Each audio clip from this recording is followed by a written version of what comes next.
Good evening, everyone. Welcome to the Wareham Finance Committee meeting. It is Wednesday, August 24th at 6:30 in room 27 of the Wareham Town Hall. May I have a roll call, please, from the clerk? We have one of our newest members, Julie Moran, Tom Worthen. One of your oldest ones. By age or by length of time in finance? Which one? How old are you, Tom? Huh? How old are you? 87. Oh, no, you're not me. Winner. Jody Smith, Norma Scoggin, Chair Bernie Pigeon, myself, Jerry Stefanski, Matt Rose, and another newbie, Tom Hannon. Tom Ham. Thank you. Yes, okay. Thank you. We have a quorum. And first order of business, of course, welcome our new members, Julie and Tom. Thank you. Welcome. First time we've seen you officially then. Took us a while to get both of you appointed. But we got there, and you got all your paperwork in order. Of course, that's what Judy Whiteside, Chairman of the Selectmen, insists on. And I assume everything's okay with you, Margaret? Yes. Very good. Thank you, and we'll move on then. We have the introduction, if you want to step forward, from our new members of the school committee chairman, Kevin Brodroli, our new superintendent, Dr. Matthew DeAndre, and also our new business manager, Kristen Flynn. Welcome. Thank you. Thank you. This is kind of an unusual event, inviting the three of you as a kind of a meet and greet. But I think in the next few months, we're going to be spending some time together in meetings and the like, trying to pursue everything to get it done with the funds we have available. In fact, I might comment, Kevin, you've already had your calendar out for those meetings, for budgetary meetings and the Yes. like. And thank you very much. I noticed you invited us even to your informal meetings. Thank you. No problem. Thank you. Welcome. And what can you tell us about the school year? I know, Matt, you got things in the, pardon me, I go by first names. That's It's, fine, that's I know fine with who me. you are, I know, and you know who I am, and so it doesn't make a difference for titles from my point of view. But you came over from the island, I came from the island, yeah. and how's their hockey game doing? They used to have a good one over there. They have a very good hockey team, yeah. Wintertime, there's not a lot to do there, so there's a lot of hockey. There's a lot of hockey, so it's a big sport, and they do very well, yeah. Indeed, they do. I've heard of them before. And Kevin, what do you plan to do for the year? What is your objectives, your goals? Well, one of our goals was to receive some professional development for the school committee. So we had a workshop training with members from the Mass Association of School Committees last month. They're going to follow up again, actually this time on the topic of superintendent evaluation, but to give us some training going forward so that we're in a good place and we're all kind of rowing in the same direction. We hope to really follow the strategic plan that was formulated last year by the community. So that's another goal here. But obviously, we want Matt to have a strong foundation. We are really lucky to have Matt DeAndrea. I was privileged to work with him as a fellow principal in the old Rochester district, 10 years ago now, maybe even longer than that. It is 10 years. And then also very fortunate to hire Kristen Flynn as our new business manager. She is very skilled and on top of things, and I know she's new to the district, but she's diving right in. And I think you're going to see a lot of transparency going forward from the school department. And that word you have, transparency, is something we didn't quite enjoy prior to. It's not that it simulates or we're going to delve into things in detail, but just knowing that we have the information and it makes us feel that we're a part of what you're trying to do over there. Yeah, we have to do it together. Yes, indeed, indeed. And Kristen? Well, It's going to be very interesting now that I sat with you and Matt and in a meeting, and I found everything very open, very enjoyable, and in response to the queries that I had, very quick. Thank you very much. I appreciate your time that you spent doing that. You're You'll welcome. answer some question for us, at least Sure, a few sure. moments, of course. Yep, and I look forward, to answer questions however I can. When I came from the town of Acushnet, I was there for 16 years as school business manager, and I did spend some good amount of time giving presentations to the finance committee, and I worked with them throughout my time there. And I felt that it was very important, not only during budget time, but throughout the year, to share updates, and that way everyone had an understanding, and you could understand what our needs are, so you can understand what the needs of the school are going forward, and why we might be asking for some of the things we ask for in our budget.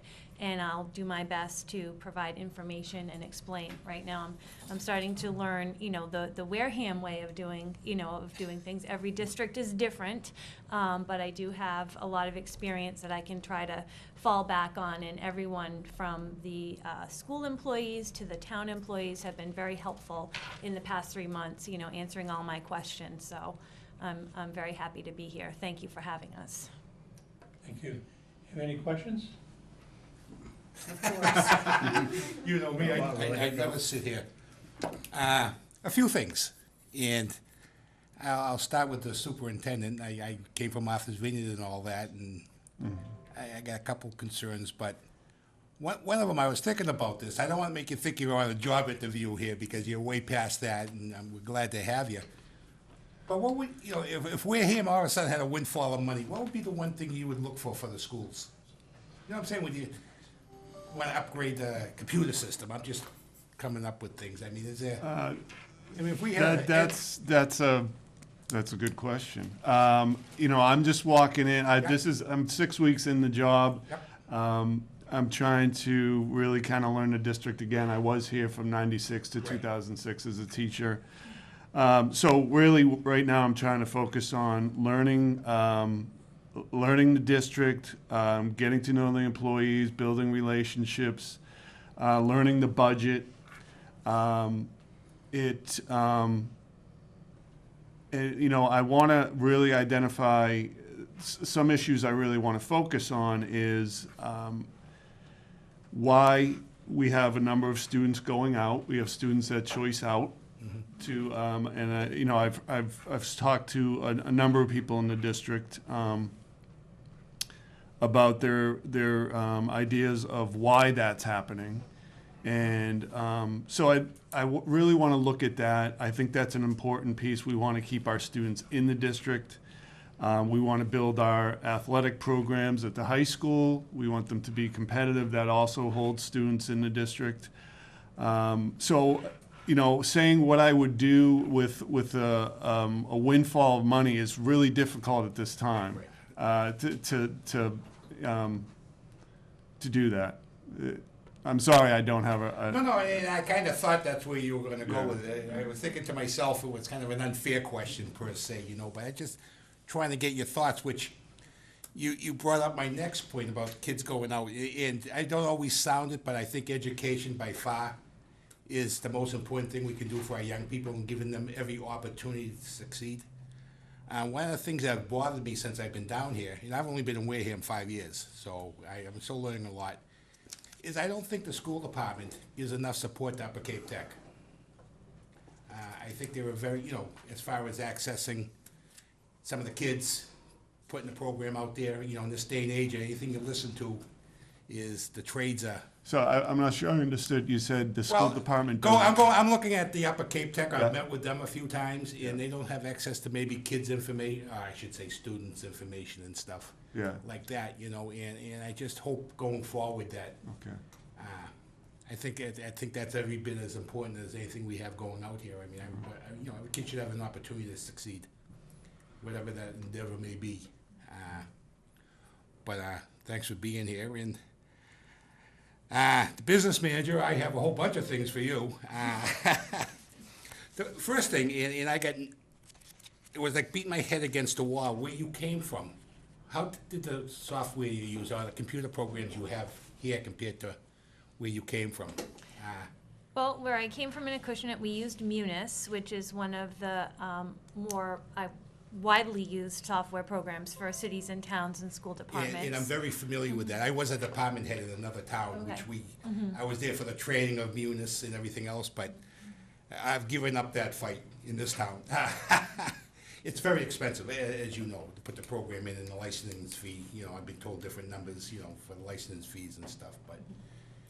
So Did you like it? I did, yes. I mean, at first, anything new you think is difficult and maybe not as good as it might be.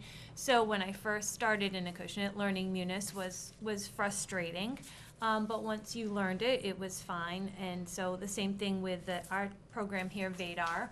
I don't know that it's as up to date as Munis or as Budget Sense or as the other programs. But, you know, it's what we have. So it's taken me some time to learn, and my biggest challenge with it will be learning how to get the information that I need to, you know, to help the schools and the town and going forward and just learning that. So that's been a little bit of a learning curve for me, that aspect right there. I know what I want to do, but it's just how to How do you get get that there? information, correct. Mhm. Yeah, yeah, you're right. I think Munis was great. I mean, I drove the town accountant where I came from crazy trying to learn the program, and I had to go to classes and all that fun stuff. But when I finally got into it, it's a great program. You know, everything's at your fingertips.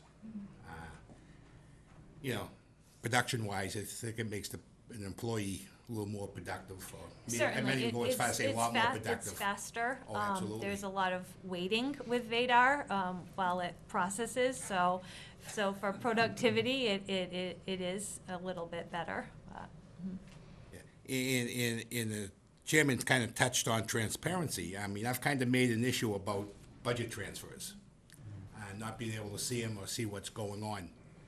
I saw your last meeting, and I was very pleased with the way it was presented.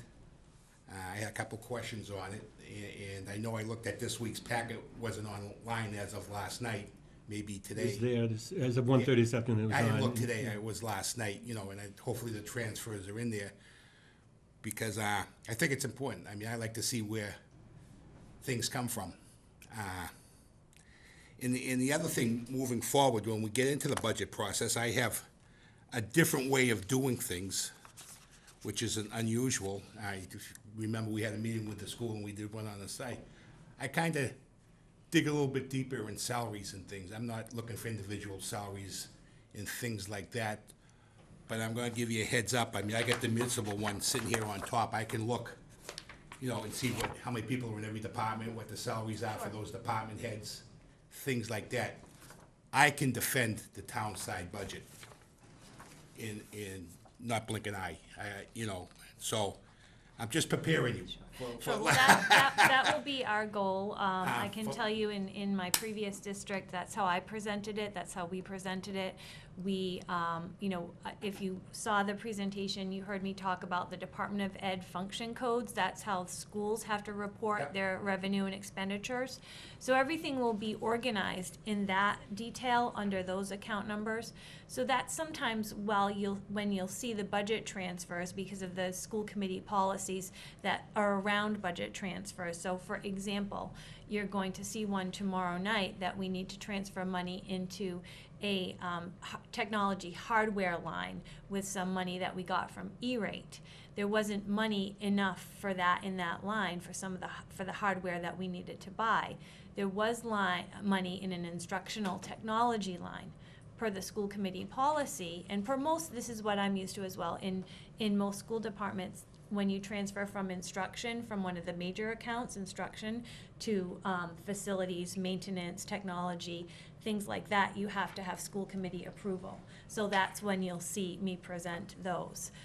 Certainly there are other budget transfers that come up. As you can imagine, in a $30+ million budget, when you're budgeting in October, November, December for the following July through June, you may not have some knowledge of unexpected things, just like in your house, right? You might not realize that your hot water heater is gonna let go, so maybe you had put money aside for a nice vacation, and now you've gotta get the hot water heater. So it's very similar, if you think about it in those terms. So you'll see things like that come up. The ultimate goal will be to try not to have as many budget transfers, because we will have eventually, over time, budgeted money where it needs to be, so that you won't see, so that when we present to you for our budget in the winter, in the fall and winter, it'll hopefully, that's how things will pan out. Of course, things come up. One of the biggest things that comes up all the time in school departments is unexpected out-of-district placements. You know, you can never predict that. You can't predict some tuitions for students who are foster care students or homeless students. So things like that, those are always going to come up. Yeah. But the eventual goal will be to budget things, you know, where they need to be to mitigate those budget transfers. And then when we come to you, you know, eventually, when you see that budget, what I'm used to doing is putting together, you know, it by those Department of Ed codes. So we'll see, you know, teachers' salaries, and you might see teachers' salaries, middle school, how many FTE, how many, you know, how many employees make that up, and then the total dollar amount. So, you know, you're not going to get specific salaries, but you will have something more than just salaries, expenses. Yeah, Okay. and you're right, with Bunis, that's kind of where I put my things together, looking at other towns. Not only the town I came from, because I'm familiar with that one, but I looked at other towns. So it will take a little while as we adjust to VADAR to kind of pull that information out, and of course, being new and not knowing the employees and where everyone is, but over time, that's the eventual goal. Any other questions? Matt, I'm gonna turn the question around that Jody asked, of what you would do with this largesse that you suddenly got. You're an educator, have been for years. What is the one philosophical issue for you that you would like to see implemented? You gave us a rundown of what our system is. I want to know what you would like to see as an educator in the system. I would like to see, my philosophy has been that the most important thing that we can teach one of our students, or an ability that we need our students to have when they graduate, is the ability to communicate. If our students can write effectively, clearly, develop arguments, if they can speak clearly and effectively, if they can read complex text, understand it, draw conclusions, and develop arguments out of it, then they're equipped to do anything they want to do when they graduate from our schools.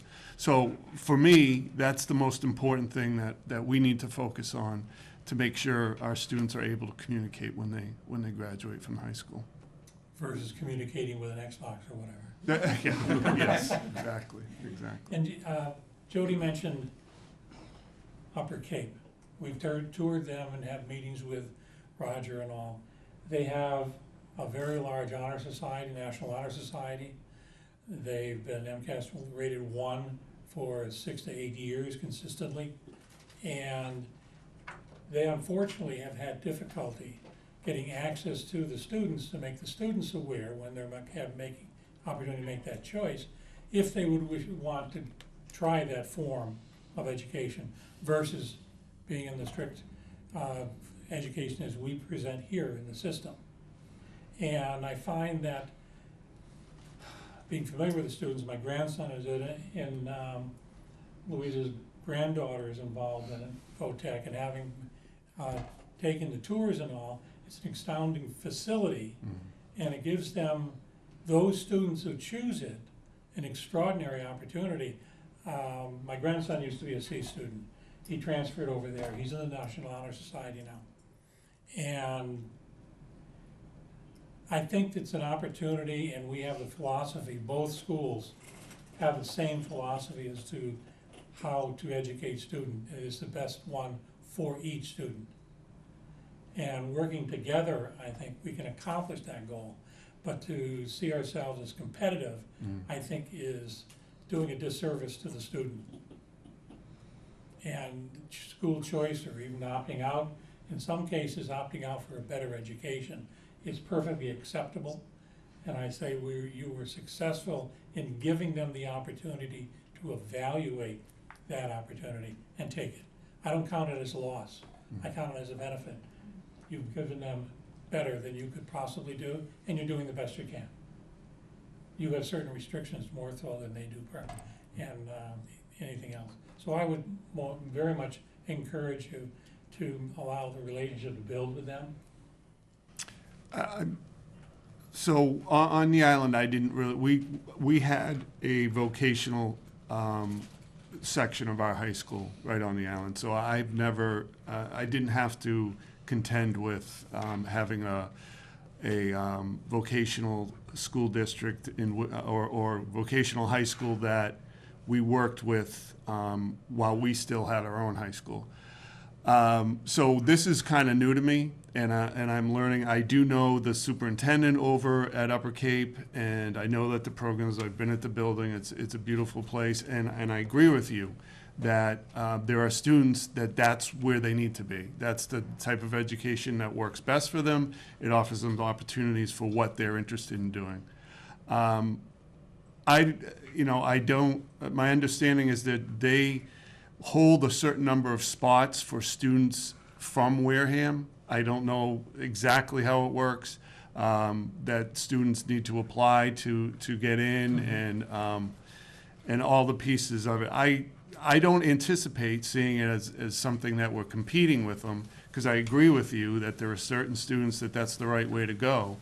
And we just have to understand that we're going to lose a certain % of our 8th graders as they come into high school because they're going to choose that option. No athletes. No athletes? Right, that's right. We'll make sure the athletes stay. Very good, I appreciate that. Yeah.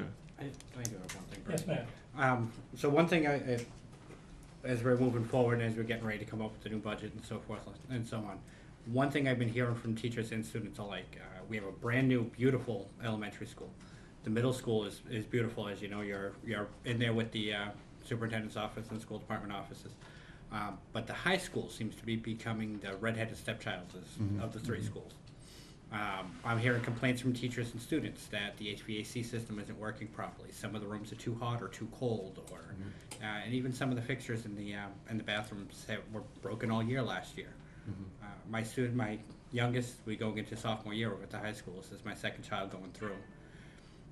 I'd just like to see what we need to do to bring that school up to date, or what needs to be done for repairs, and what we can do, whose responsibility, whether it's capital or whether it's Right. Well, in your.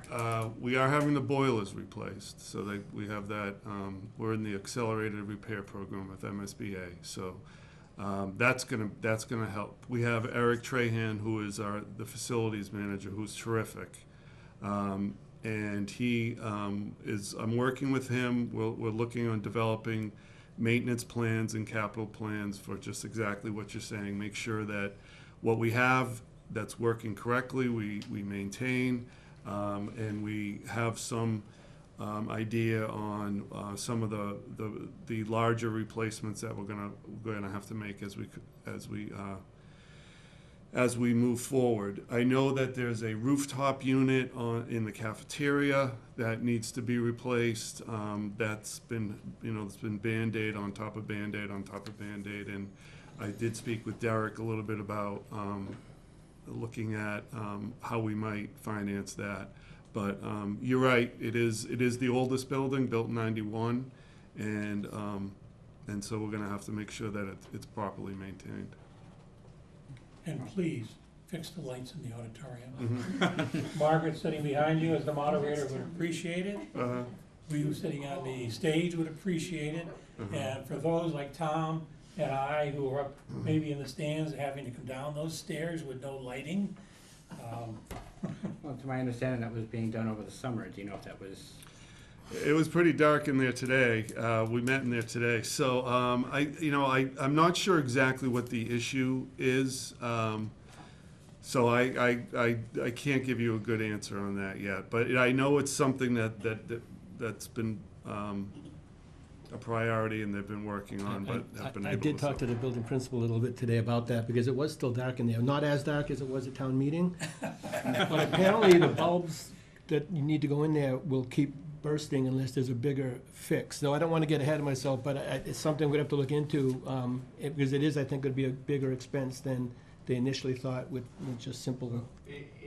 I don't care what you do, what your problem is, but a town meeting, it better be bright in here. I'm telling you, it's a disaster. Oh, I agree. I couldn't read a thing in there last time. And coincidentally, that's the meeting where you ask for money. Not saying, not saying. And we approve or disapprove.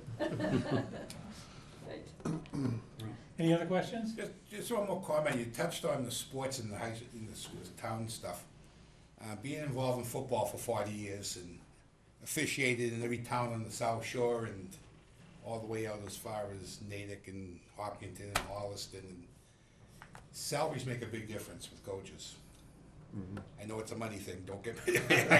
I understand that part, but you know, paying the coaches accordingly. Sometimes you do get a better talent pool. And I'm not criticizing any coaches. I know the tennis team has done absolutely wonderful this year. And I might add, the tennis coach is volunteered. That's right, the tennis coach Yeah, is no, I delegate. didn't know that. I should have assumed it, but just the way he is. But yeah, they did a great year. You know, and I always use the expression, winning breeds winning. It does, but some of the issues that we brought up as school committee all last year, and we're gonna talk about on our September 15th meeting, our league affiliation right now. We are one of the smallest schools in the South Coast Conference. I coached in it for 30 years, had great, I proudly say, success, the basketball program. But it's a different time right now, and we are losing, we don't have the numbers, near the numbers of students going out for each sport that we've had in the past, and it's a real issue. So we're trying to figure out a way to make it fair, to make it a chance where kids have a chance to win, and I think it's, trust me, as a longtime coach, I would have appreciated a higher salary. However, you need the numbers, and winning does beget winning, but it's going to be hard right now to start winning in the conference that they're in, is my opinion. But that's a different subject. And there's less kids. You know, There I are. mean, a lot of the towns have done away with one of the sub-varsity teams. Usually it's the freshman team because they can go out. No, we don't have freshman JV teams. Yeah, That's a problem. yeah. Yeah, you don't have your farm team, so to speak. Right, Right. right.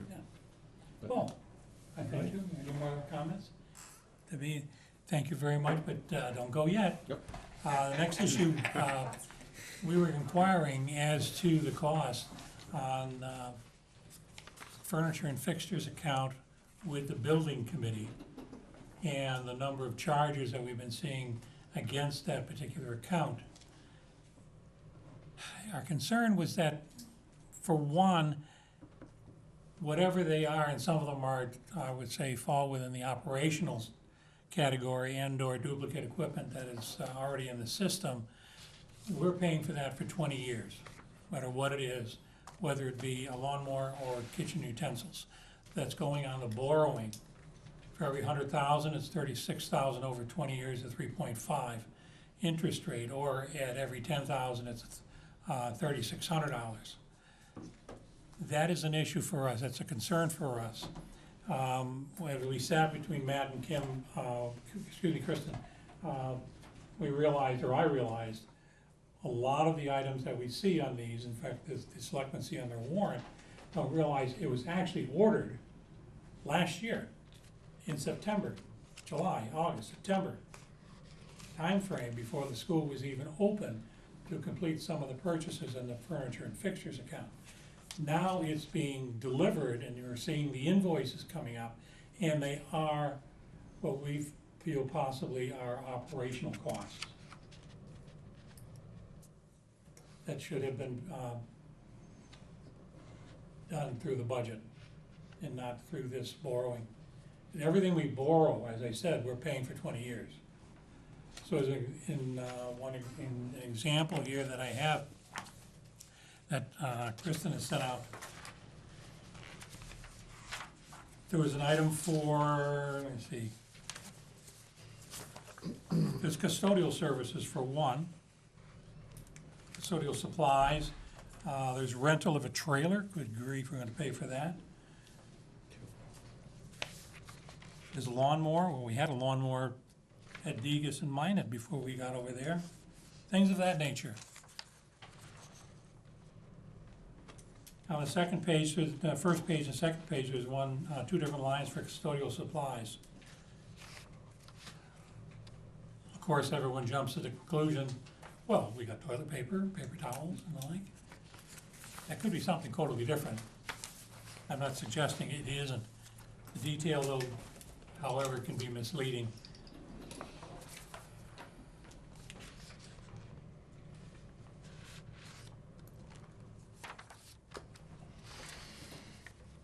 Another line, there's kitchen smallware utensils. Came out with a full functioning kitchen out of Degas and Minot. But those are our concerns. That's why we are voicing concerns about it. The items themselves don't feel they're appropriate for borrowing for 20 years, which should be out of an operational account. Now, that's not to suggest some of those items aren't going for a new school. You've got to equip it, as an example I brought up in our discussion, all new basketballs, of course. You don't have to bring the old ones over, give the kids the new ones. Got a brand new school, things of that nature. But because of what they are, we're questioning, should they be there? As an example, there's two snow blowers at around a little over 10 grand. There's a lawnmower just under 10 grand. Degas had a lawnmower and blowers, snow blowers. Minot had lawnmowers and snow blowers. Where are those in the systems, and why are we buying new ones? So I don't know the I answer know to it's- that. it- And, It's a little unfair, I understand. Right, For the so- three of you, we're questioning things and you weren't even here for. Right, so, But- am I correct? So, does everyone have the data that Kristen sent today? Yes. Yes. So, it looks like, and please correct me if I'm wrong, that the last time anything was borrowed against, or anything was purchased against that was in November. November 22nd, there was an activity It's all table, almost 2021. over a year ago. I'm sorry? It's all over a year ago. almost Right. all of this. Right. So we're not, as far as I know, am I correct? We're not purchasing anything using that money now. I mean, we're paying, we have to pay the invoices now, but the PO's from 2021. Oh, I understand this from 2021. The items themselves, though, are what we're concerned about. Right. Not when it's being paid for, because obviously, you ordered it, let's say, the school system ordered it in September with the problem, back orders, supply chain problems, et cetera, and even I was in a conversation with Chad, our project manager, a lot of them, colors weren't available, the item ordered wasn't available, so they chose a substitute, et cetera, and you're paying for something when delivered. Right. So you ordered it in September of '21, it's being delivered, let's say, in August of '22. Right. And that's when you're seeing an invoice for payment. And we're looking at it and says, wait a minute, that seems like it should have been even originally operational. And it's showing up on the, let's say, your warrant, the school committee warrant, and over on the selectmen's warrant. Selectmen have the final signature on it, and they're questioning it also. They don't have that kind of detail to suggest that's an appropriate purchase and charge against that account. Because as I said, we're gonna be paying for it for 20 years. Right, so my question would be, so MSBA provides reimbursement, up 70, it's over 70%. We're 74%. So, and like I'll tell everyone, I have some experience with MSBA. I've never worked with them from a beginning of a project to an end. So I don't know exactly how they address these types of things. Like you said, snow blowers. Okay, all schools I know have snow blowers. You need a snow blower. When it snows, you gotta get out, you gotta clear the walkways. Do they reimburse 70% for the snow blowers? And if they do we have to use that line in order to pay for the snow blowers to get the reimbursement? I don't know. Yeah, so I mean, it would detail of make what sense the to, reimbursement issues, yes. so it would make sense if we're getting reimbursed to include it as part of the building project, to take advantage of that reimbursement. It would offset the 36% that you pay over 20 years, basically. Right. Oh, I But agree. but I don't know, see, And I that, don't that's, know either. yeah. And is it proper If that's the accounting? case, it was a good move, right? Yeah. Right, that's right, And who You're would not? you're paying 30 cents on a buck. right. Yeah, that's good, yeah. Brilliant move, if that's the case. If that's the case, but irrespective of that, is it an appropriate charge since we already have a snow blower? Well, that depends on the conditions of the old snow blowers, I suppose. Well, that's the issue too. Right, so we're assuming some things that we don't have facts on yet. Correct. And we can certainly check on the reimbursement side of it, in which case it will be a brilliant move. I hope. Yeah, in fact, Chad would have the answer to that. And in my, I did mention that, so he didn't respond with any information relevant to that. He gave me the example that, because he's still on another project, but there's always been supply issues. And when he was still on board, his contract had expired till January 1st, so he was still involved with the purchases and all. I would say purchases. However he was involved, he was aware of or whether or not they'd be reimbursed. I'll check back with him, give him an email, and he gets back to me very quickly. I think what's bothering us as a finance committee, since we're all CPAs here, is that we're bending accounting rules and taking operating expenses and capitalizing them. That's just the overall, but then Right. again, if you have to do that to only pay 30 cents on a buck, Right. it's not a bad deal. As long as it's not illegal. Well, if they pay for it, and if they review the invoices and pay for it, then by their paying for it, they're approving it, so. Taxpayers still paying for it. Yeah, Tom Federer's. but Jerry's correct. 30 cents on the dollar is not a bad deal. Right. Because even if we're paying for it over 20 years, we're still not paying for the full cost of the item. Right. So it is a good deal in that regard. Yeah. So the key, I think, is if these are all reimbursable by MSBA, sometimes they get a little uppity. You know, as long as you don't tick them off, you're all set. So Kristen, would you just look at one thing? You got a lot of stuff here. Would you just check depreciation because you wouldn't want to depreciate a basketball over 20 years. There's probably different depreciation rates for these. Would you just kind of like check to see if that's the case instead of one like 20 years, you know, maybe 40 years on a building, right? Right. 1 year on a basketball. So we can get a sense of the depreciation rates, okay? So one thing I can add, when you were talking about accounting, is that since I've been here and some of these invoices have been coming through my office, our bookkeepers will reach out to Chad and to his coworkers and say, we have this bill for Gopher, which is physical education supplies. Is this FF&E eligible, and is it okay to pay? And before we process it, they will email us back and say, yes, it is FF&E eligible and it is okay to pay. So I don't know if that, you know, gives you any sort of assurance, but there is some checking that is done that I've seen in my short time here.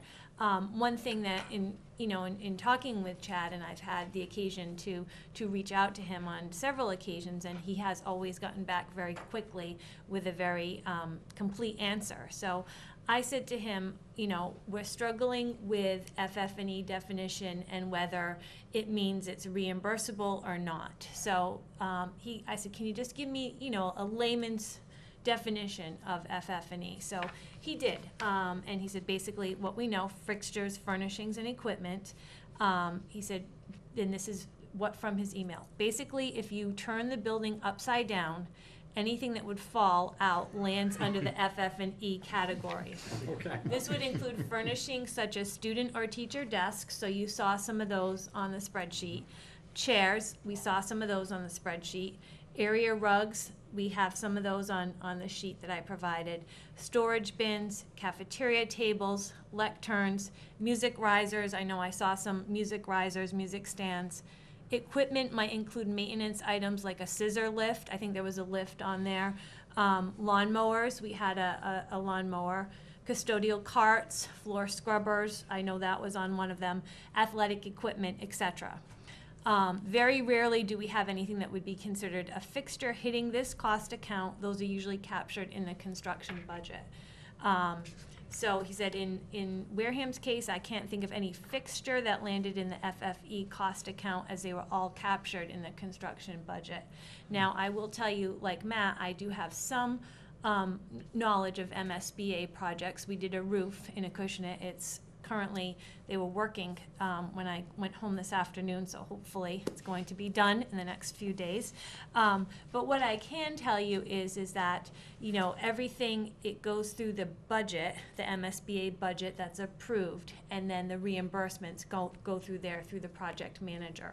And when I did ask Chad earlier this summer, you know, if it's FFE approved, does that necessarily mean that it's reimbursable? And he said, not always. The two don't always go hand in hand. Some are what he deemed as categorically ineligible, and that would be, you know, per what the MSBA, you know, regulations say.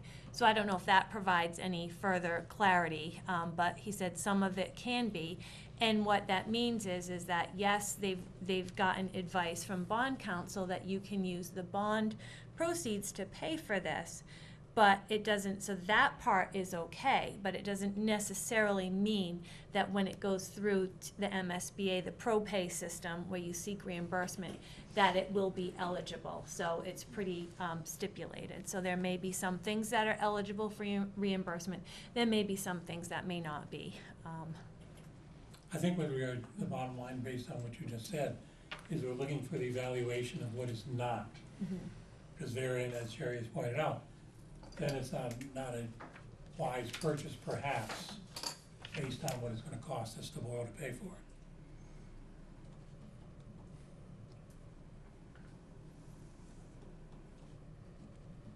Because if it's a reimbursement, as an example, using the lawnmower as you referred to, it's $9,000. Well, if we're only gonna pay 25% of that, you couldn't pick up a decent lawnmower for the kind they're getting, yes. No, right, and I'm assuming that these are commercial grade lawnmowers. They're not the ones that, you know, you and I would just go around our backyard with, so we've got And some pretty unfortunately, I was involved big in the pieces of building property. with MSBA, with all the paperwork that they have, and I got 3 large binders full of it. I couldn't find anything where they defined what would be reimbursable, to even give you a vague clue as to what may be. It is a moving target, so to speak. And yeah, that, in Chad's response, that's missing. Define what is, or what they find reimbursable under normal circumstances. But we'll have to work on that with Chad. He is very good. Still lives here in town, I believe. I believe he'll have his children in school soon. I think he had an infant last I remember. And I just found some of these items and using, go for all the sporting goods equipment. I mean, you can see I got a sheet here all highlighted stuff that was just rubbing me the wrong way, and I'll leave it at that. But flag belts, you're gonna get a year, and not a lot of money. We're not talking tens of thousands of dollars here. It's chump change in the grand scheme of things, but they don't last very long. You know, nets, they don't last. We'll be paying for them over 20 years, whether we paid $10 from a 10,000, it's still, they're not gonna last. You know, it's just troubling. I'll leave it at that. Yeah, I think the philosophy of MSBA is that when they support a community in building a new school, and I think that they apply this across the board, but I think they think some of the more needy, they think of the more needy communities when they implement this, is that when they don't want to just build a new school and just the brick and mortar part, and then leave it to the school district to try to furnish it, to try to equip it, because they're going to bring in some very ugly old furniture, equipment that's outdated and broken. I think the philosophy is we want to build a new school that's got new equipment, that the kids walk in and it's like, wow, we're appreciated. This is a beautiful school. The furniture matches, there's all new equipment for us. I think that's the philosophy. And so they encourage that you equip the school with new equipment as much as you can allow financially, and they'll reimburse much of it. And I agree with that philosophy. You don't want to walk in and have a smooth basketball per se in the gym, but I'm just questioning how is it being paid for. And I don't have a problem if the town's paying for it. Rather see it come out of your budget than our budget, but that's okay. But that's all I'm questioning. Our budget is your budget, by the way. But I'm just, I'm just looking One at point it. for that. How it's being paid for, basically. I am not disputing. I think this school is absolutely gorgeous. The equipment in there is gorgeous. I think a wonderful job, but the state can be difficult sometimes on what they're going to approve. But it is a beautiful school. It really is a beautiful There's no question school. about it. It's You have an issue, though. When those children graduate from that school and go up to the middle school, middle school. they don't have any of the technology in the middle Yeah. school. You gotta, Yeah, get going. yeah, When you talk about retention. yeah. But with MSBA, I've been involved with construction of schools, both before MSBA and after MSBA. And MSBA was a godsend. Yeah. And when they wrote the legislation and the regulations within it, et cetera, I mean, they were splitting hairs. They were making sure that everything was the best. Yeah, And we had some very good people too, and they have a very controlled group of architects that are qualified. They're listed, and that's the only ones. Same with the project managers, they're very qualified companies, and you go in, and I was on both committees that selected the architect and selected the PMA, and it's very, very rigid. You follow their rules. That's right. You have to follow their rules. And which is good, because you don't get anybody around that says, I want gargoyles on the top. Yeah, right. But thank you very much. Anything else, gentlemen, please? No, thank you very much. Thank you. I would just say, if we can get some kind of confirmation about the reimbursement, it would be really helpful. Absolutely. Yeah, because I think that'll answer all the That questions. changes everything, right? Yeah, I'm also noticing too, and I'm looking at it, it looks like there's actually cloud licensing as well. Is that licensing good for the 20 years that we're paying for it? Or are we paying for a 2-year license over 20 years? Hmm. Yeah. But if it's reimbursed, then You know, we end cloud up paying RTU actually license. a bit less than that price, so changes. Yeah, I think those are the issues we'll have to, Yeah. and that'll answer all their questions too, that if it's reasonable cost as far as borrowing is concerned, obviously, as we all agree, it's a good deal. But if it's not from should be coming out of our operational side, we'll have to look at that again. But again, thank you very much for this evening, and it was, in spite of kind of giving you the hot seat, it was a pleasure having you here, and I think it, That was their meet and greet. I certainly think it helped our relationship overall, in the long term, really will. Gee, you're all human? Thank you, everyone. Thank you. Thank you I will very tell much. you, you will see some more invoices from stuff that had already been purchased, because I've seen that coming across my desk. In fact, we just received a contract for for purchases, for school furnishings, that once it goes through the contract approval prices, we have invoices waiting to be paid. So if you do see invoices come through, they're likely just, as in this example, from a year or so ago. Yeah, and that's kind of disconcerting, because we felt we'd have to move all the Degas furniture down to the elementary school, because we didn't have any cafeteria furniture. It didn't come in yet, it was delivered late, so to speak. Again, thank you, have a good Thank evening. you very much, thank you. If you wanna check out a school, go look at the new Attleboro High School, how much they spent. What's it, 230 million? Next item on our agenda Yeah. Where's Guy? Who's filling in for Guy? Well, very briefly, so since we're on first name basis only, Russ and Sarah, a couple engineers from the company GHD, and we received a text message moments ago that Guy had an unforeseen event. He's okay. My guess it might be, I don't even want to guess with Guy. So we would respectfully request Familiar with Guy? if we could come back in 2 weeks with Guy with us. Well, even Jim was not gonna be here. He called me about an hour ago. They do this to us all the time. They set up the engineers, and then nobody should. Yeah, no, so, but no, we would like to have Guy with this one. We'll be discussing the projects coming up at the treatment facility, and I'm sure that will spawn discussion in all sorts of directions. So, if we could come back in 2 weeks, that'd be fantastic. 2 weeks, everybody, Is it every 2 weeks, No. or is it every week? What is, hold on, I got It's a the, little different than that. Our next schedule is. Our next one's September 14th. 14th, but we could, yeah. We could have a special. wait a minute, if it doesn't show on my calendar, it doesn't happen. 9/14. Yep. yep, 9/14 is what we're showing. for Yeah, the next one. 9/21. We'll do the 14th. That's 3 weeks, yeah. Yeah, we'll be ready. Well, Nothing's gonna change in 3 weeks. hopefully, the situation with, resolves itself in 2 weeks, but I'm sure it will. But again, you never know with Guy, so. I did see on the agenda the other item about the tour for the treatment facility. Maybe we can, help schedule that.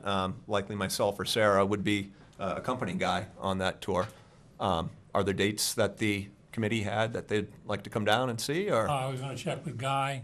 Sure. At this meeting is when it was available for him, and kind of coordinate availability with all of us. I'll Sure. check with him if you don't mind. Very good. I want to thank you very much for coming and letting us know. What rate did we run at yesterday with the rain? I didn't see the totals. I'd have to ask Guy, but we can answer that question for you. Do you see those every day? Do you see the, Do they record them? It's every month. I know they send them to Yeah, dates, it's but not necessarily daily that we see them, but yeah, totals, it does total there, yep. We can get that for you guys, yeah. I bet that was. tell Guy when he comes in here, bring that information. Okay. We want to see From August how the- 23rd specifically, That was how the right? plan is It run was quite Sure. the event. daily. Capacity, both the 22nd and the 23rd. I have water in my basement both days, so. Okay, it was- okay. And you're on a hill. yeah, I noticed that was- the, The gutters needed to be cleaned, I'm afraid. It's funny, I'm in Centerville. We hardly got anything, but driving down here, I saw the big puddle in front of the old 99. It says, oh, it must have rained pretty good out here. It was, Really, 4 inches. They haven't fixed that puddle yet? I thought with the new highway. Well, the highway was perfectly dry, but the big puddle on the other side of the sidewalk is still present, so unfortunately, the problem remains. But Were both of you at the Saturday meeting? no, so that project is the Swift Speech. The beta group is. Bloodletting. I've been in similar, over the last 20 years, in every town on Cape Cod up and down is doing these meetings, and I've been in that exact same meeting. And every time you explain a new project, you have to take about a half an hour of all sorts of stuff. And then you let the dust settle and you start answering questions. It's happened to me 7, 8 times now, and it's just par for the course. So you have to explain that these are the options, why we're doing it, and education is the best thing you can do. And then it's up to the people you're trying to educate. If they'd like to listen, that's great. And some people, don't want to listen. So that's what we're up against. But these are all very valid projects, very exciting projects, and will be very beneficial for the town once they're complete. Very much needed. Very much needed. I Yeah, think that the biggest problem necessary. was, Yeah. that was their first opportunity to actually talk to somebody about it. And No get one had the discussed facts. it with them earlier. Yeah, and get I mean, the all this facts, I think. planning and like it's been going on in the background, Mhm. but they weren't involved in it. They gotta pay for it, but they weren't involved in the preliminaries to understand what was going on. Understood. And now to say, oh, we got the RFP, we're gonna open the bids up. Wait a minute, that means you're gonna dig soon, and you haven't even talked to them yet. Understood. Yeah, that's, Can I ask one question in general? I guess sure. reading a lot of the stuff on Facebook, which there's not as much as I thought there'd be a lot more. Mhm. The grinder pumps, Mhm. which everybody just assumes those are just for solids. Did they have a way, if you're pumping your sump pump in there, it will trip it? Am I wrong to assume that? The So grinder pumps. I'll be a little careful because, again, that project is another consulting firm, so I don't want to speak on their behalf. But just a general question like that, the grinder pumps, once they reach a certain liquid level inside, then the pump turns on and ejects. So if you have your sump pump tied into that, it's gonna just fill up quicker. Yeah, but the On a pump sim- will turn on. Yeah, Which, we have sump If you got pump or the grinder E1 pump. Yep. I know part of the problem is with sump pumps. I mean, I had a sump pump. Mm-hmm. That this was gonna relieve some of that problem. There's a lot more to these grinder pumps than just the solids. It's the kind of the sump pump water going through them. The That's, usage of the grinder pump, I think, tells them whether or not it's If there's a pressure more on of it. a flow. well, Coming from the the house. one they're proposing has a 17-gallon tank in it. And when it reaches a certain Right. level, it kicks on automatically. It's how fast you put that if you put the 17 gallons in 1 second, the pump's gonna turn on every 1 second. If you put it in over 10 minutes, it'll turn on after 10 minutes. so it really doesn't solve the sump pump problem per se. No, I don't believe it does. I didn't hear any information So, that would. I don't believe it's allowed to tie in sump pumps to grinder pumps. Well, some pumps aren't. Not allowed to directly what they in. do are two different things. Understood? Yeah. But the issue now is the sump pumps are pumping into the pipes, and we're treating clean water at the plant, and we're out of capacity. That's what I'm saying, I thought the grinder pumps had some kind of mechanism, if they, some pump puts a lot more pressure on it than a gravity-fed line. So if the pressure from a sump pump, Well, we're not supposed to be doing that, so it's a moot point. So when the grinder pumps are installed, sump pumps will not be connected and They will not be allowed. They will not be What allowed. happens in people's basements, again, is that's where it gets That's the dicey. current situation too, Correct, isn't it? correct. Yep, so this doesn't help the fresh water flow that goes to the treatment center. it does. Because once the grinder pumps are installed, you're not allowed to install sump pumps or have them connected. So Well, if they get- a plumber would not be Which you allowed are to. now. Because it's very easy to do that. If you have a regular gravity connection, you can very Yeah. simply drop in. Even yourself, you don't need a plumber to do it. It's very simple to do. Okay. Well, I'm just saying, I It know I had doesn't a washing machine hose that went into the pipe. All I had to do was take that hose out, stick my sump pump hose in, and out it went. And it's just, it's a tough question because those sump pumps take up capacity that others could be using. I kind of thought this was gonna resolve some of the problem, not all the problem, but some of it. No, Good. no. I guess I was wrong. And there's also the point of inflow and infiltration in the system irrespective of your individual residences. And so replacing a system, a gravity system like this with a low pressure system will help alleviate within the collection system. You no longer have the pipes that are leaking and allowing infiltration. It's a in. sealed system. So it's not just, I so the get all sump that, pump but the is sump a, pump is the, I'll let it go. and, I mean, this is something that, a question we can It's be right, there's a prepared ton, to discuss. so the but- pipes that are 17 feet, they're asbestos pipes. That was the cutting edge material 40 years ago when they put in, and then all of a sudden they found out it wasn't.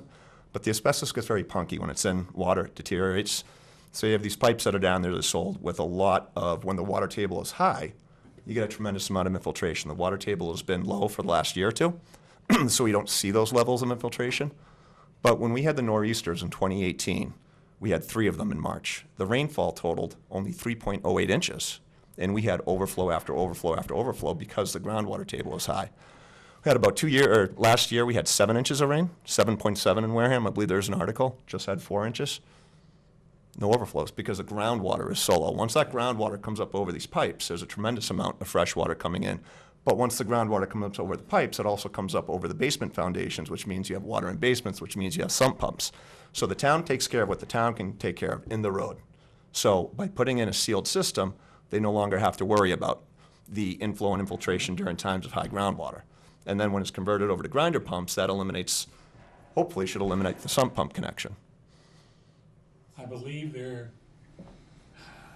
I talked to Jim Gilberti, trying to find a system that is replacing their pipes and getting 3 or 4 of them and bring them over, just for demonstration purposes. When you say a system to replace the pipes, Well, someone who has a sewer system and they're currently replacing their old pipes, sure.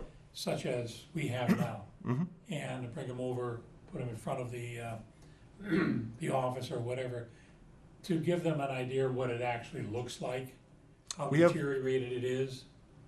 Oh, sure, like a coupon of the existing pipe to take, Yes. to show, correct.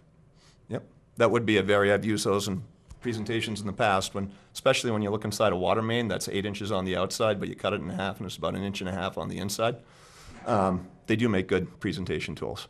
But the problem with the asbestos is you want to abandon it in place because those pipes are all deteriorated. Once you start cutting that, bag it, tag it, there's a whole protocol. So DEP, the state does allow you to abandon them in place. But as I said, I've been in marketing all my life. If you, no matter who you are, who you're presenting to, if you don't have tools there or something they can see, Mhm. they can't get it in their heads. I mean, we have problems with describing something within our brains. Because when you said guy comes over, guy describes everything, you know. It's And we do have a PowerPoint with, we have it all set up, but we would really like Guy here to go into the, very to be good. along for the details, so. I want to thank you very much for coming anyway. Sure. Can I have one question? Certainly, Tom. Sure. You read about the monitoring of effluent nowadays for diseases, drugs, and everything else. Do we do that? Is there any anticipation that we do it? Should we be doing it? So it's a good question. I don't believe it's done. Is that correct? Yeah, so the only thing we do is do they're part of the COVID testing protocols of the state health department. And so COVID is tested in the wastewater. And then, of course, your permit on your effluent requires you to have certain viruses and bacteria eliminated or down to a certain level, your fecal, et cetera. So that is monitored. I'm not sure if you're talking about pharmaceuticals or I'm not sure what specific viruses and bacteria COVID. you're talking about. It's COVID. COVID. You're talking about COVID specifically. Yeah. Yep. That is tested in the wastewater at Wareham, part of the state health, Department of Health. What are we finding? How about marijuana and stuff like that? I don't believe that's tested for, actually. I will find out. You can take a sample and test it for anything you'd like, but THC is not on EPA's permit for the plant. You'd find Well, I that mean, through we the got- sewer system. I think you'll find plenty of it. Yeah. It's illegal. Drug tests and everything else, so we gotta. But no, actually, waste testing, I mean, they've used, it's traced back for all sorts of things. It does go back, actual 4 sources of drug testing when they're looking for specific cases from a police investigation source. They've gone back to look for illegal drugs, things like that. But wastewater has always been a good indicator of viruses. This COVID wasn't new. We've been doing this before. So we weren't. We do have the ability, and We do. will be testing. Is that So when you say we, the town? Town of Wareham has the ability. No, those tests have to go out to a lab that can do Okay, but I samples. mean, you They grab are, the- they are do the sampling. and everything else. They are sampling for COVID now. Report, they are. Yes. Yes. And Yes. Are we seeing any Because- results from that? That's all the Board of Health, it's not the town. It's the Board of Health, not the town. It's a state program, and the local Board of Health do that. The town doesn't do it. And it's So- I'm not worried about the testing, I'm worried about finding the answers. So, of for what the example, if test we is see a telling s- us right now. For example, if we see it, if there's a spike, just one of the best indicators, if you look at the Deer Island Treatment Facility, the MWRA, 43 towns, if you see a spike in the wastewater, you can project in 2 to 3 days. That's because the virus is present in wastewater and it can be in non-symptomatic, but then that tells you in about 2 or 3 days, you're going to have a high presence of it. I'm sure if there was large spikes and COVID is being tested, someone would hopefully see it and sound the alarm. So the fact that we're testing for it Yeah. and we haven't heard any news, maybe this falls under no news is good We have the news. information, which just Yeah, yeah. under a Right. blanket right now. Yeah. And the state, it sort of does a regional, this area is seeing this higher or lower Right. levels of the virus right now. If you read the Boston Globe, you can find that Yes, stuff. correct. Then one final one. The water department, and maybe you can answer this, Alan. We're not part of the Water Department. I know that, but you know everything that goes on in town anyway. Just remember, There- it's the Board of Health town when it comes to these things. They spent $15-20 million to Less than satisfy, to get magnesium out of the water. Not completely, no. There's two parts to that program. They're only doing the first part. They have another piece, another $8 million or something that they haven't contracted for yet. Has that happened? No, Is it in process? no, It's been approved. no. They have two pieces. They've done the first project that they're doing now. Okay. The other project, they have not put the money aside for it. There was so much money, they decided not to go ahead with the whole thing. With the part of it. But it was a state restriction, wasn't it? We have magnesium coming down, from the Plymouth aquifers and course, we're at the bottom, so as the magnesium travels down, Uh-huh. we'll eventually get it. We aren't that serious yet, but it's being proactive. Towns north of us are having a real issue. So it's a future need. Yes, and they already got it, you know, in their process, but they're gonna have to come up with money, which means your fire and water assessment bills will be going up substantially again. All right, okay. Something to look Thank you. forward to. Sorry to get off track. It's okay. Thank you very much Thank you. for coming. Have a good night. Thank you, have a good night. Thanks.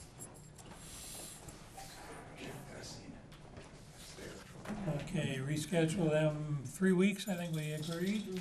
Yep, And I will contact Guy, so D and E for the schedule.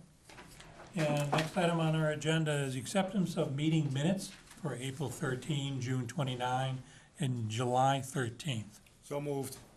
Second. So move, the motion is made to accept all three.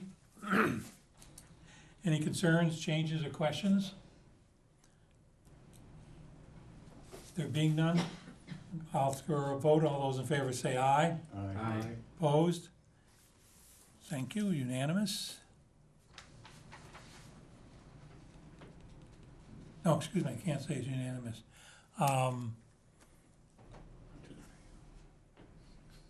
There's 6 of us, because Tom and Julie were not here for the meeting, so they can't vote.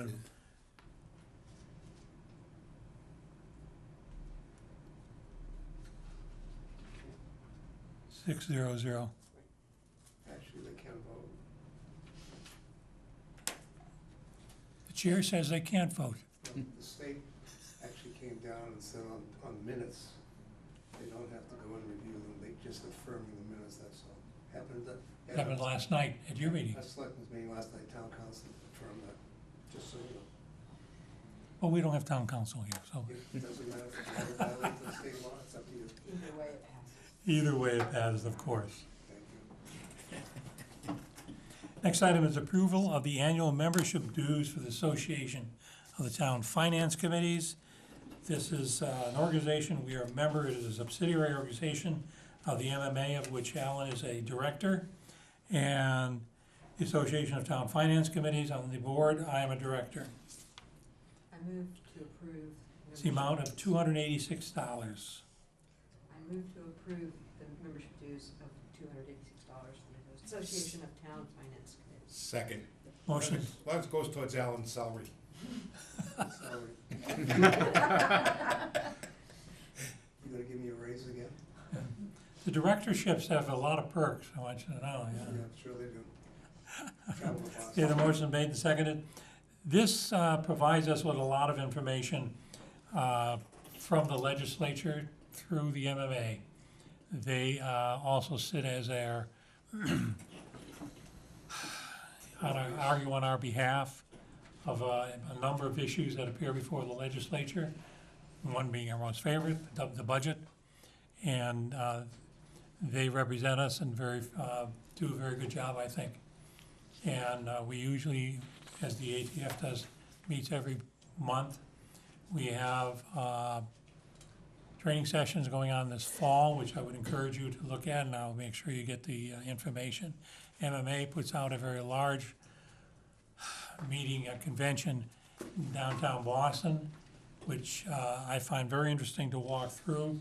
Practically every booth has some kind of token or favor to give away, and I always walk away with a big bag full. But, okay, for a vote on $286, was it 86, 66? 286. 86, thank you. All those in favor say aye. Aye. Opposed? It's a vote unanimous, thank you. I want to just make you aware that we are current with our minutes, and Kelly has completed them all. She had given me a final invoice, and I approved and passed in the previous invoices we had accepted or approved. However, this was about 3-4 weeks ago, and is that she works for and paid hourly. I think it was more appropriate that she be paid in a timely fashion versus waiting for one of our random meetings. Another one, Charter requires that we have an appointment to the Capital Planning Committee. Dave Hurd was our representative on that committee, and since his terms have expired for the 9 years total, he is no longer available and cannot serve on the committee. So there's an appointment to Capital Planning. I would suggest, in fact, I'll propose, since Jerry has said he doesn't want to continue as clerk, I would nominate Jerry as our representative on the Capital Planning Committee. Second? Anyone else interested in it? Just as a comment, where you have brand-new members, you might want to consider one of the new members, which gives them a lot of knowledge of all the different departments in the town, because capital planning budgets for every one of the departments over a 5-year period constantly, and therefore they deal with all the departments, and it might help them get up to speed better. Nothing against Jerry, because, you know, his background's fine, it's just that my comment is that because we have training and not enough internal training, this is one way to get new members trained quicker. If there's That's available. my 5 cents. Any discussion regarding it? There being none, all those in favor say aye. Aye. Opposed? It's unanimous. Congratulations. I'll be there. They're expecting you. We also have an appointment. The selectmen have created the police building study committee. It has about 2 or 3 names. And our representative again was David. And again, he's no longer available. However, he's been on the committee for 2.5 years. They're about ready, as we know from, and I'll bring up later, the issues being discussed at the selectmen's, that the learn-up time would be extraordinary for someone new to be on, and that's my viewpoint. And I would suggest that we ask that Dave continue on as our representative. It is not an official committee. It is not in our charter that we have a person on the committee. And so I would move that the Board of Selectmen be asked to consider that David continue as a representative on the study committee on behalf of the FinCom.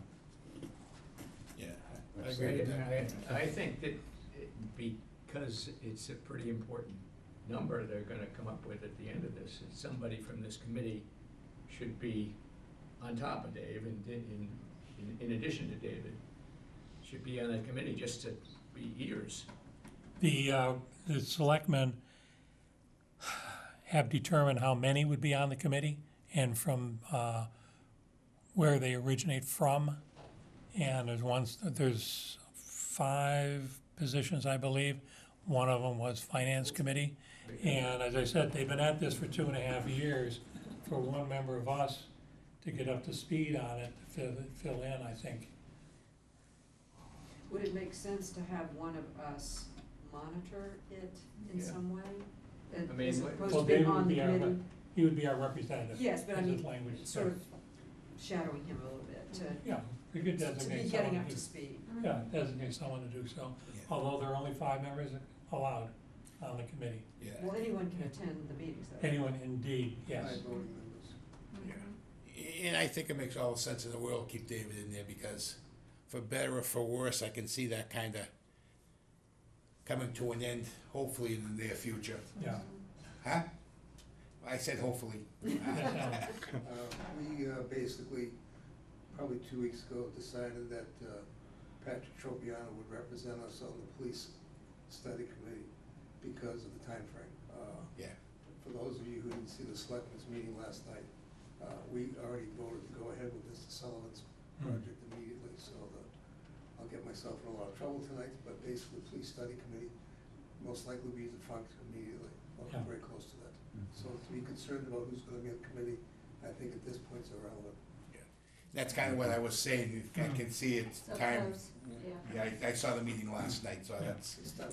I would suggest approving this anyway, for the outside case if it goes on for several more months. Nothing is certain.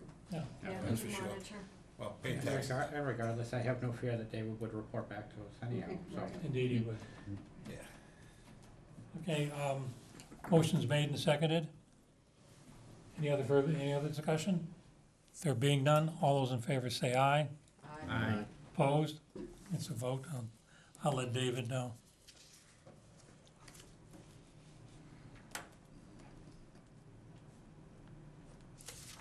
Okay, the next issue we have is reorganization. It's a little late for us, of course, but we had issues we had to resolve before we actioned, and we needed to finish those up under the current circumstances. So as the first item is the elect of a chair, I'll turn it over to our past clerk. Not passed yet. Not passed yet, Two okay. more votes. Okay, so, Okay. I vote, current chairman, Bernie Pigeon, to be, elected chair until the end of his term, which is next June 30, 2023. I need a second for that. Well, actually, you don't need a second. Why not? The Roberts Rules of Order for nominations. Okay, So you just ask if there's any other nominations. okay, any You're others? supposed to ask 3 times, actually. Are there any other nominations? Are there any other nominations? Okay, that's 3. Are there any other nominations? Nominations are closed. Okay, nominations Put to a are vote. closed, voting. Julie, Yes. Tom, Jody, Norma. Yes. Tom. Yes. Yes. You're it. Another year. Okay, thank you very much. I appreciate that. We've got a lot of issues we have to cover, and I think the complexity of them will require all of us to do due diligence, it really will. Because there's so many issues that are going on. We may even, I've thought in terms of just breaking us up, so we perhaps can focus. We need a position of vice chair. I nominate Norma. I'm not gonna try to pronounce your last name, because I'm not as good as Jerry, I'll butcher it. I mean, something we need nominations? What, how do you say it? Skag. Norma Skaggan. Skaggan. See, I told you. It should have 2 Gs, but it only has 1. Okay, I get it. Any other candidates for the position? There being none, the nominations are closed. Take a vote. Tom? Good. Matt? Yeah. Jerry? Yes. I'd say yes. Jody? Yep. Tom? Julie? Yes. It's unanimous. Congratulations. We have a position of clerk. Matt, would you like to, now Jerry's been complaining about the heavy math involved in this. Yeah, no, Okay, I've nominated Matt. Any other nominations? There being none, close the nominations. Ask for a vote. Tom? Yes. Jerry? Yes. Bernie says yes. Norma? Absolutely yes. Jody? You said Tom, I'm looking at Tom, the answer, and said, wait, isn't he? There are 2 Toms. Yeah, there's No, 2 Toms, now I'm looking at yeah. him, saying, why isn't he talking? Julie? Yes. Good. Thank you for that. So confused. Right down to reorg. You have a calendar. I think I've sent you the new one. It has the schedule that the selectmen have proposed for the submission of the articles for the warrants, et cetera, et cetera. I'm not sure if I included, but Kevin has given me Kevin Brzoli has given me a calendar for the school committee. It's pertinent more towards their budgetary schedule. And if I didn't include it, we haven't received it anyhow. Not with this. nope, I must have just received it yesterday. Yeah, the one you sent out before was December 7th. Yes, but he has scheduled it already. And I'll send a copy of the schedule that he gave me to all of you. All of his meetings, as he indicates, are open. So there's one point, as we do with all our department heads, he does the same with all his departments and has an all-day session. And we are invited to that also. So I'm very grateful. He appears to be very, very transparent on everything, and I think Jody goes in and sees the packet so he knows. And in fact, I'll ask Jody perhaps, would you like to be are you the liaison for the school committee? You will be. I didn't even know we had one. We do now. Yeah, we do, we do. Great, yeah. So I'll Who was it? I'll check the liaison list to make sure you have it. And with the liaison, it's most cases, just kind of pay attention to what's going on. Their primary departments or committees that are gonna get involved in monies, they impact us in some way.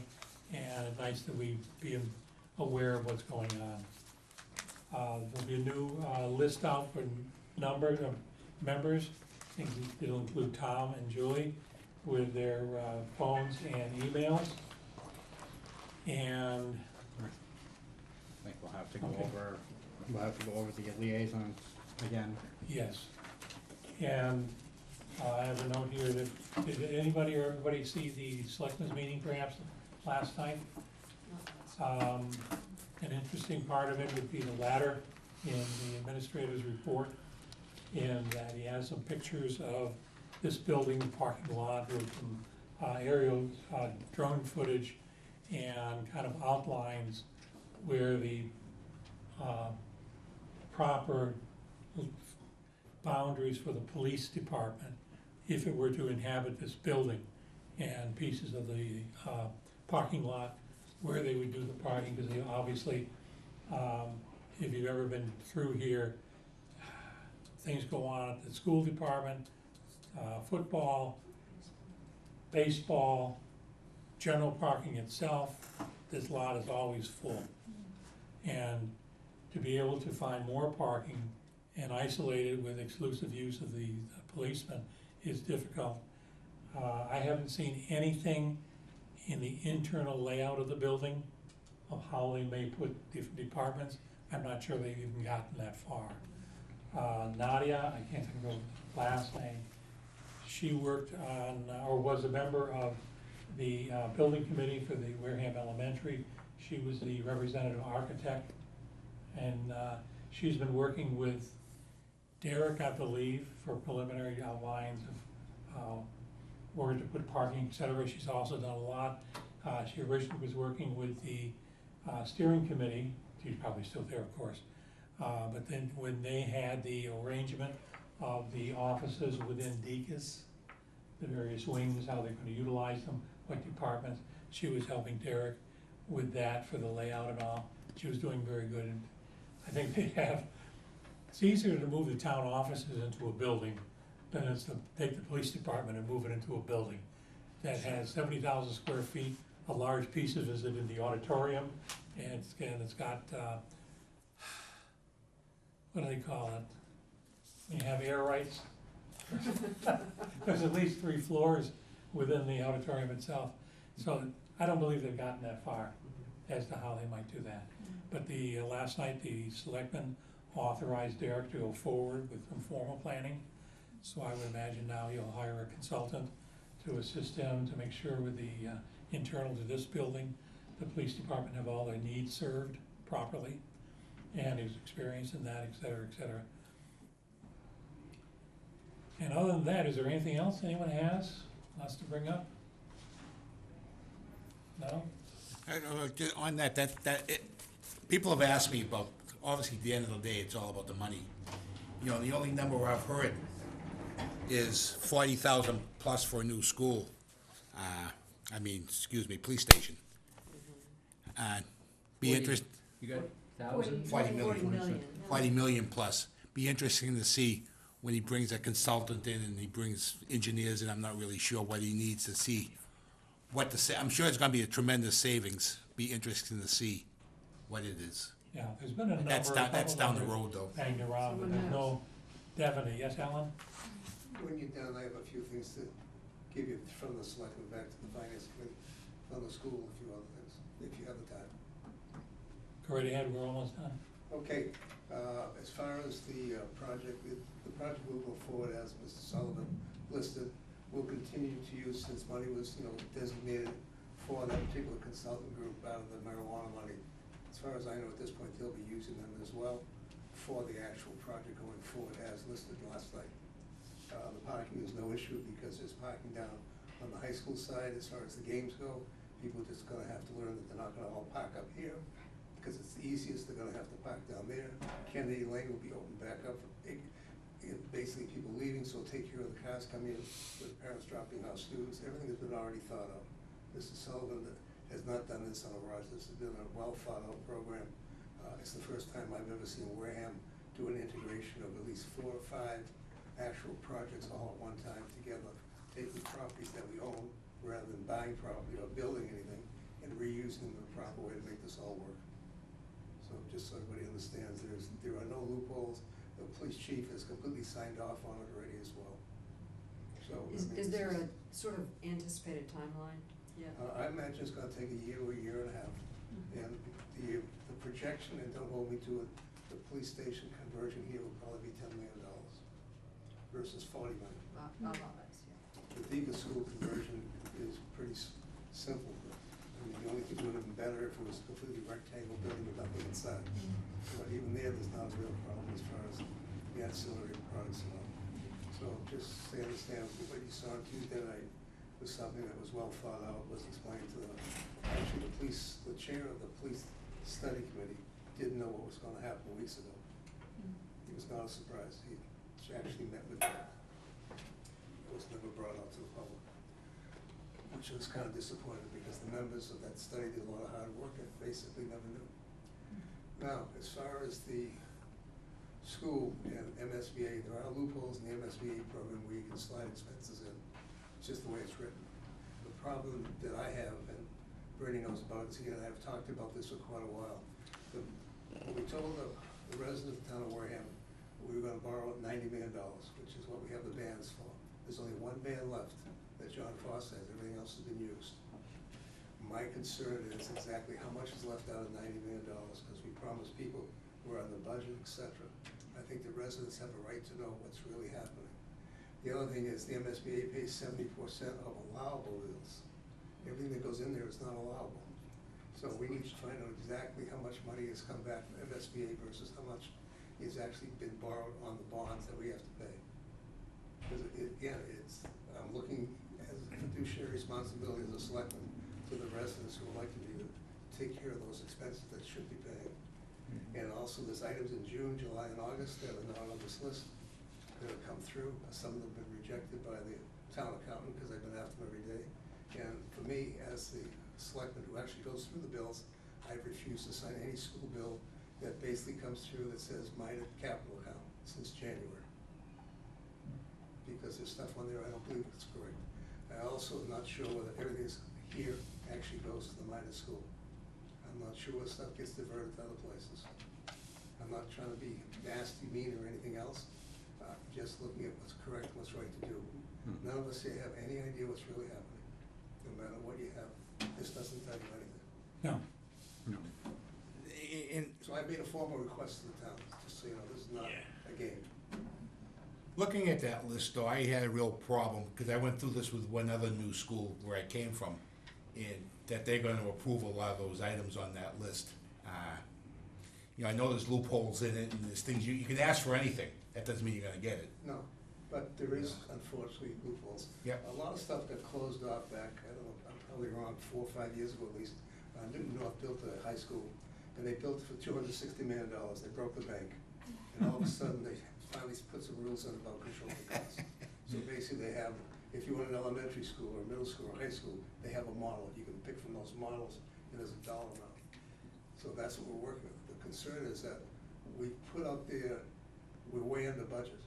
What scares me is when all it gets done and said, we might actually borrow $90 million and use all of it. We're no longer under budget. The voters approved 90 mil. That's right. We brought it in at 80. Yep. I've sat on the committee and I have all the paperwork. And this is the last account. We're borrowing approximately 24 mil. That's the town side. MSBA we're waiting for their payment. We wait almost a year, because they wait until everything's done It's cleaned up. before we get that payment. And that's why John Foster has to borrow in different ways to hold us off in that, because we are obligated to pay the 80 million down in Wareham. Town of Wareham receives a reimbursement check from MSBA, so, That's what we wanna see, is what that reimbursement should be. yes. Yeah.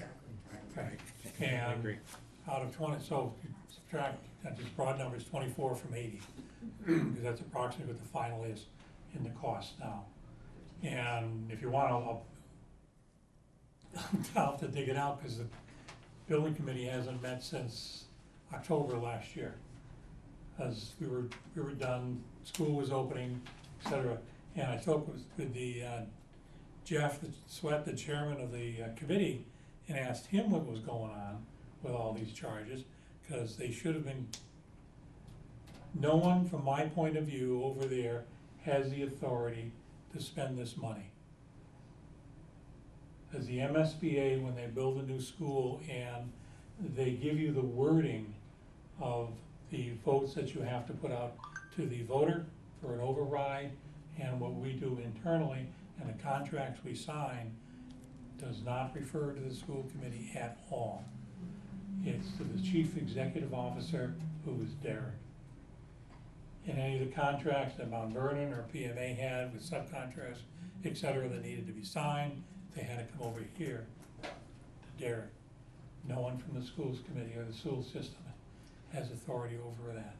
I thought, unless it's, like he had indicated, there with the emergency with the MSBA, and like to the roof with the Degas and all, that all goes through the school committee, and they can handle that. But the building of the school, they're not involved with. And that's one of the issues that Alan is signing off on the warrant, and he was asking what the hell this stuff is for. School's been open, why are we still paying? Yeah, we can give you the dates, it was ordered last September, but wait a minute, it wasn't really for that. Jody and I spoke earlier this evening, and we wanted to know, did it go to Wareham Elementary? We should, no, we didn't have a snowstorm that, we should have checked the snow blower, see if it was a new one they were using or the old. Snow blowers are showing they're not being delivered till December Yeah. of this year. Ah, So they that's right. haven't even been delivered yet. Yeah. Which okay. means anyone that we were using are still the existing, and starting this year, we're gonna be using what we already have. Yeah, now see, if we pay for something from the F and F account, and we haven't borrowed, or we borrowed for short-term borrowing, we can do a journal entry that charges the school department. We can get it out of there. But if he's bonded, put it through one of the bands, then we can't do that. So, still, Oh. The same thing with, like I pointed out, there were cloud licensing, actual software licensing in that report, in that, and those Yes. expenses, Probably a 2-year life. which is probably a 2-year license. actually. I can't see us paying that for 20 years, and I can't see them paying that, or paying that back. I can't see that being reimbursed. Well, there's And something that should have you- come out of their existing budget. It doesn't matter, it's just, for me, the selectman side, since the, I didn't sign the warrants because I didn't wanna be held responsible. As simple as that, because when I sign the warrant, that means I've agreed that it's okay to pay, and if it turns out to be wrong, then I'm liable as well. Yeah.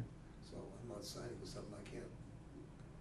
That's right, but the bottom line is, we'll see, it's really a matter of what comes down, because we have no idea what the MSBA is really paying or not paying. And the And last I thing think that's have what we is, need to find out. in our discussions about the building and stuff, we also, Derek made a decision that the multi-service center will officially become the community center. And because that became basically decided a couple of days ago, I suggested that we don't have a Boys and Girls Club. And in order to have a Boys and Girls Club, you have to, within 50 miles, you have to use someone else, which would be New Bedford. New Bedford dropped us for a bunch of reasons. The next closest one, I think, is Nantucket. So we're gonna basically put together a recreational club, or whatever you wanna call it, for boys and girls, for the kids. And we're gonna use the multi-service center for that, because it fits perfectly.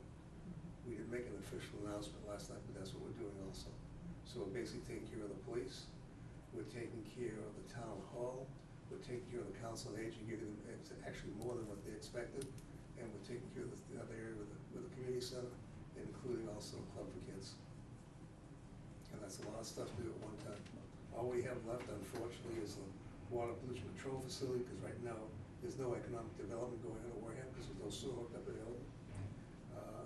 And we haven't finished off the EMS, and EMS can stay and function where they are.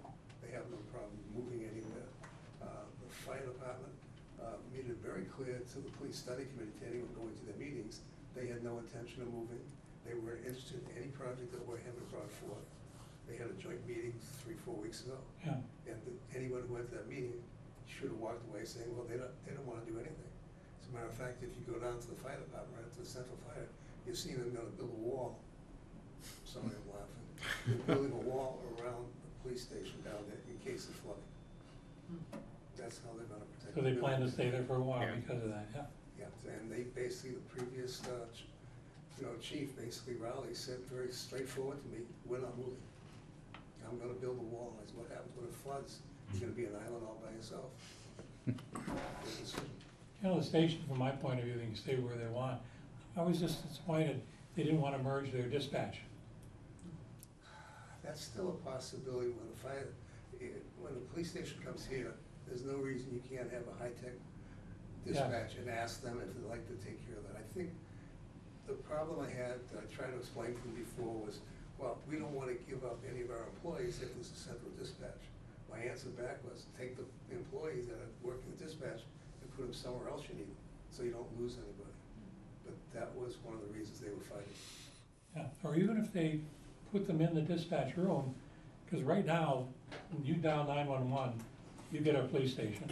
Yeah. Then they transfer you over to the fire. So, I mean, you have Kingston, I brought everybody up to Kingston, the two districts and, the town. I brought it up to Kingston 3 years ago now. They have a state-of-the-art facility. They handle, I think, 6 or 7 communities out of that office. It's simple.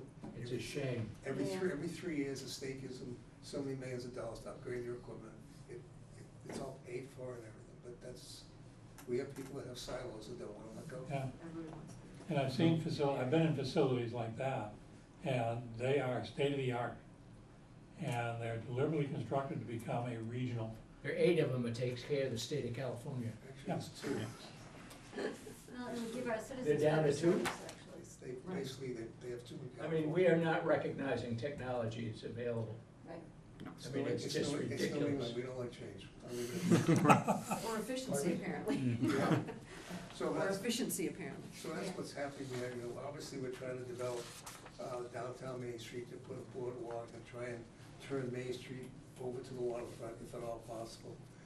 Just so you know, Mr. Buck, we finally got our $600,000 out of the golf course and stuff that they owe us for the piece of land. And now they have money in order to do some developing on there, and so they'll be taking some of that money to do an engineering actual study for the Mass DOT rail, so we can get 2 gate crossings over the railroad tracks, so we can legally go across the tracks and have a boardwalk on the backside. It's gonna probably take 2 or 3 years, just like everything else. I don't know when whether or not we're gonna get our commuter rail. Everything's in place to do it, it's a matter of whether Mass DOT rail can straighten up their whole mess, whether we get anything or not. That's a shame. It's all based on Yeah. money. And like I said, the water pollution control facility, hopefully they've applied to Mass DEP and EPA for an additional 500,000 gallons of capacity, 1.5 to 2 million, so we can get up and move again. But they have to go there and explain what it is. The plant, basically, what comes out of the plant supposedly is drinkable water. Mhm. So if they'll accept that, then we have a little reprieve. Because if we have to build a new plant, which we're at now, 2-3 years, I can't imagine this town having to stagnate for 2 or 3 years.